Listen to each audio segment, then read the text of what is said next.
All right. Welcome to Delivered with Dylan and Dale.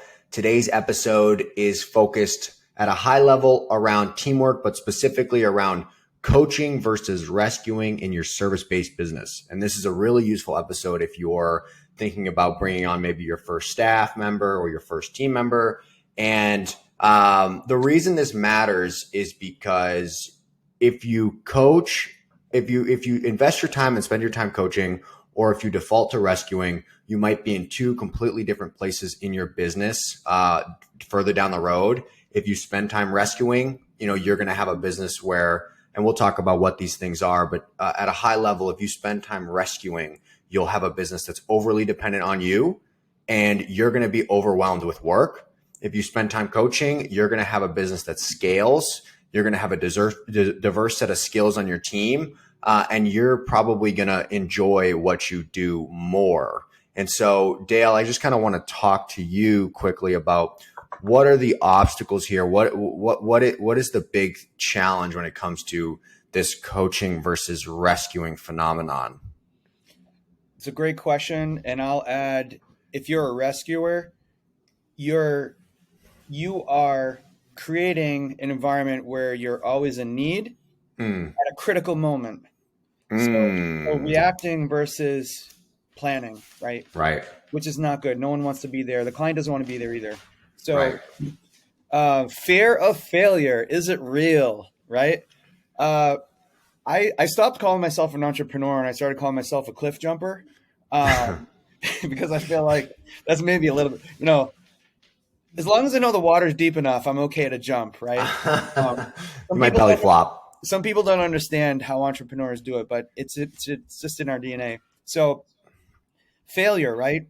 You bring on a staff member and you do it the right way. And we can do episodes on this. You have a good hiring process. You document the job properly. You make sure expectations align with your new staff member. You onboard them. You've got some training. You talk about your culture, vocabulary. What's the service level agreement of communication and deadlines? You've done all this stuff and you're like, all right, I feel pretty good about it. Now it's time to set them out and deal with the clients, right? And you're like, Right. oh my God, what if they say the wrong thing or what if and there's something in I think some people are just comfortable. They're like, well, let them go out. It's like a kid on a bike. We took the training wheels off. You push them. Hey, they're going to fall a couple times, right? They're going to fall because we deal with the unknown. No two clients are the same. No two projects are the same, right? So even though we have done all of this planning, there's still this, I call it operating in the mist, right? You kind of see what's going on, but you can't see that far. And maybe some objects that are obscured. You got to wander through it though. And you got to get through this. If you want to have a service-based business, you got to get through this, right? So an example we're talking about just happened recently. So we were creating a graphic for a client for social media. And I was like, I don't know if the client, I saw it. I was like, I don't know if the client's going to like this, right? Right. And my brain did two things. First of all, it was like, we got to change that graphic. We got to do this. We got to do that. And that's rescuing, right? Not a great place to be. Leading might be something like, hey, I saw this. Is it done? Right. You just want, asking questions, does it, hey, I saw this graphic. What are we using it for? Can we double check and make sure it goes with the branding and kind of reiterate your process a little bit? Have you done these things? And helping them come to an understanding. Maybe you get to the end and they're confident in it. And you're like, okay, you let them go. Right. Right. So that's an example, but why don't, one of the things we were talking about, I hope you can elaborate on, is give us some more in-depth examples and like how to identify it and what to do. How do we identify this behavior as an entrepreneur or as a service provider? Right. And gladly, I just actually had one of these examples where, we host and support websites. Our clients pay us on a monthly basis to do that. I had a team member who's kind of in charge of trying to catch up on some overdue bills, right, from clients. And he just had the idea, he took it upon himself. He's like, look, we have a problem. I have a proposed solution.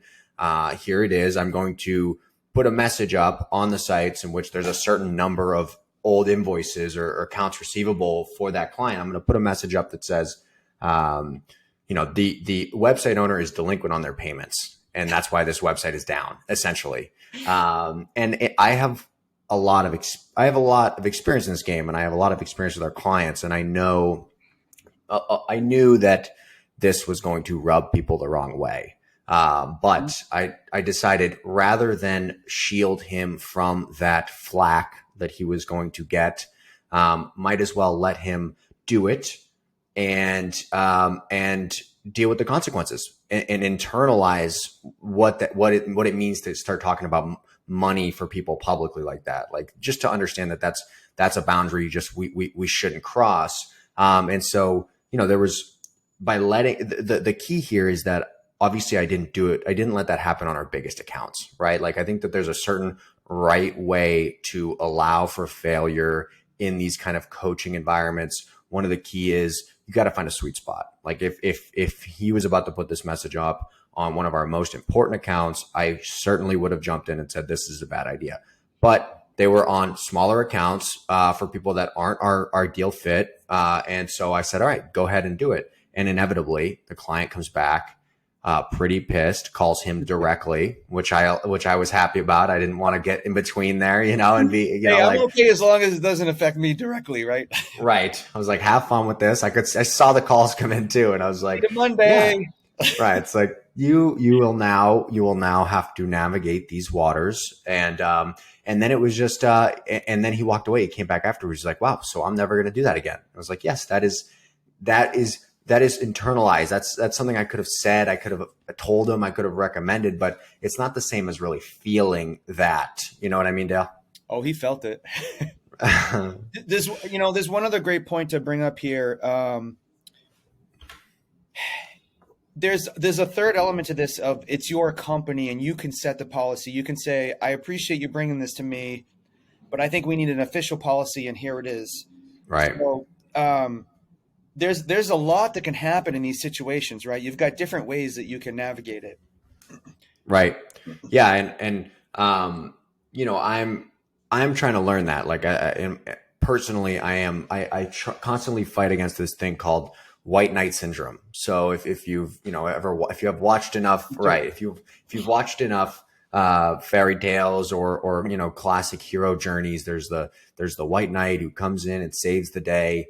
And a lot of times as entrepreneurs in our business, in our service-based business, we're just, that's who we are. We want to jump in, solve problems for clients, solve problems for our employees, make sure things go well, make sure things are done correctly. But every time we do that, we steal a learning objective or a learning outcome from our team. Every time we jump in and fix something, we steal that from somebody else. And that's an important thing to consider, because you ask yourself, I've asked myself this before, is like, why do I have a lot of these answers? Why am I in a different position than maybe some of my employees?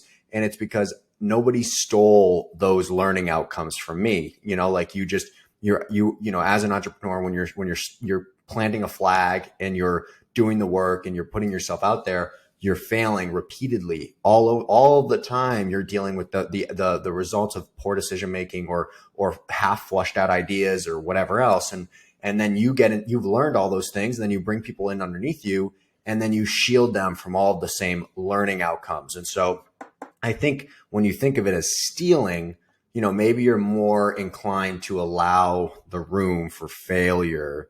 I don't know, Del, like what's your tolerance for failure when it comes to, your service business? Oh, I mean, I don't want any failure ever. Right. Never want to fail. I think, so I kind of break this up into two ways. I definitely have, as entrepreneurs, we want to say we're going to lay on the beach and have a company that we don't do anything with, right? That's what everyone thinks or what they want to move to. The reality is we are very engaged because we had a passion to start with. Right. We had a passion and a burning desire to deliver something, right? Pun intended. Plug With the show that name. comes a certain level of, I mean, we're not doing this for a job. We're doing this because there's a passion. And I think my room for failure is, here's a task. If not done correctly, it's okay. We can fix it. This can be fixed. Go in and fail, succeed. If it's really important in our company, I like to, and it's not a situational thing. It's a policy. In these situations, we're going to have a second level proofread, pair of eyes, Right. a litmus test. Like, does it satisfy these 3 laws? Does it achieve the goal of the business? Is it on brand? Will it offend anybody? We've got like a sort of a litmus test. In those really important situations, I think it's important to enforce a second level. Right. But in situations where it's like, hey, not a big deal. It's a web page. As long as we're not offending anybody, Right. we're going to make a blog poster, or we're going to make a graphic. It's okay. We can fix it. I think those are the places where you want to, and you let them deal with the client directly, right? And you let them hear no, and you let them hear why you don't like it. Right. And it's like machine learning. They're taking in all of yes, feedback, that's a good point. And they're like, and after a while, I've got people who have careers, and and even I do this too. Like, you still get put into new experiences. Like I said, we're always in the midst. So these folks, they have to be out there, and they have to hear no once in a while. They have to hear, I don't like this. I hate to say it, especially in marketing. Like, everyone has a different idea on how to do something. There's almost never a right answer, but you learn. That's a great point. I love the concept of machine learning here, because that our model, as entrepreneurs, you and me, for example, our model is well developed because it's been fed with lots of data. It's why we have intuitions around what's going to work, what's not going to work, what's good strategy, what's bad strategy, how to navigate a personality, how to close a deal. Like, we've fed the model with lots of instances and data points. And so we need, if we want to develop a robust team that, like you said, can like you said, you sometimes you do want to be on the beach. Sometimes you do want to be unplugged. And like you said, the worst position to be in is to be the person who's needs to solve like timely, urgent issues, right? Like, if something goes wrong and it has to go to you, that puts you always on edge, whether you're on vacation or you're trying to unwind or you're trying to take the weekend off. It's like, it's much better to have a team of empowered individuals who have the confidence to make decisions independently of you. And they develop that confidence through, like you said, feeding that model. That being said, I think that, there's good failure and bad failure, and knowing the difference is how you're going to know whether you're letting your team fail because you're not doing a good job enforcing standards, or you're letting your team fail because you're trying to be a coach. I think people can do the wrong thing for the right reasons. So, and I think that that's on a case by case basis. But let's say, you have a team member, they make a kind of a judgment call based on all the information they have, and it's a rational judgment call, but it goes the wrong way. It's like, that's just life. And like you said, we're working in ambiguity in this mist of client personalities and technology and design and marketing. It's just complex. It's unpredictable sometimes. And so you need people who are able to make judgment calls. And if they're making judgment calls based on, solid principles and solid foundations, it's like you can't really, that's good failure. Bad failure is obviously when people, I would call that a failure of omission, in which they're not putting in the work, or they didn't follow a step, or they just, it's just a failure of error is different than a failure of, doing the wrong thing for the right reason. Also, I think, sometimes we make bad hires. Some people make bad choices in applying for the wrong position. If you're coaching and leading people along with your onboarding process, you might come to a conclusion faster that it's just not a good fit, right? Right. And that's okay too, right? Right. You got to get to the right person eventually, and you're not going to get there by rescuing. And right. Here's a tip. If you're every time your phone vibrates, if you're like, oh my God, what's wrong now? You're doing something wrong, right? Right. There's a time to Right. go back and look. And the other thing I like to just add is we get busy, right? And people get busy. You know how many times someone's asked me a question and I reply in 5 words the answer, and then I Mm, stop and I think and I'm like, okay, this person has something going on in their life. I'll back up and I'll say, hey Dylan, thanks for great to hear from you. Thanks for your email today. You know, mm. I answer the question and then I say, by the way, if you need anything else, let us know. If I'm doing that, other people are doing that. I'm not even thinking. I'm just like belting out answers. Right. Right. So we got Right. to train ourselves also to slow down a little bit and think about what we're doing. Right. Yes. When your team member approaches you, and I've been trying to train my team out of this is they approach me looking for answers, and they're getting, I think they're getting frustrated, but they're also starting to appreciate that when they approach me from answers recently, I respond with questions. Like like Like instead of Yoda? Like yes, Yoda? like Yoda, right? Like an open-ended question, like what is the biggest challenge here for you? That's a question that, is it allows people to open up, articulate what's on their mind, put things in boxes, organize their ideas. What's the biggest challenge here for you? What do you think the next step should be is one of my favorite questions to try and see like what they consider to be the next stop on the journey to a solution, just to Right. kind of get a pulse on if they're in the right trajectory. And the other way to know kind of if you're leaning too heavy to the rescuing and not enough to the coaching is if you're getting involved before situations unfold more than after, right? Like a coach will, after something has happened or a project or a deliverable or whatever, or a client call or whatever gets, after the situation, they'll unpack that. Like, what did you learn from this, right? Like allow them to talk about the things that they learned to cement that for themselves. A rescuer is before all these things trying to advise, like, hey, here's how we should do this, like getting involved at the wrong stage of an engagement or a situation. Try and be there afterwards to help them work through what was good and what was bad, but don't give them what's good and what's bad beforehand, because like I said, you're stealing them of developing that machine learning model that you so aptly alluded to, Dale. Yeah.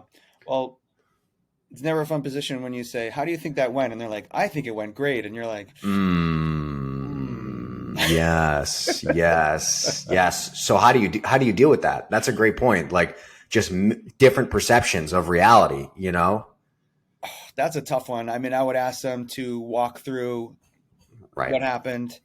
Why did right. they think it was great? Um, did that come from the customer? Was that a feeling inside? Mm, You got to, like you said, you have to start asking questions to kind of decode it.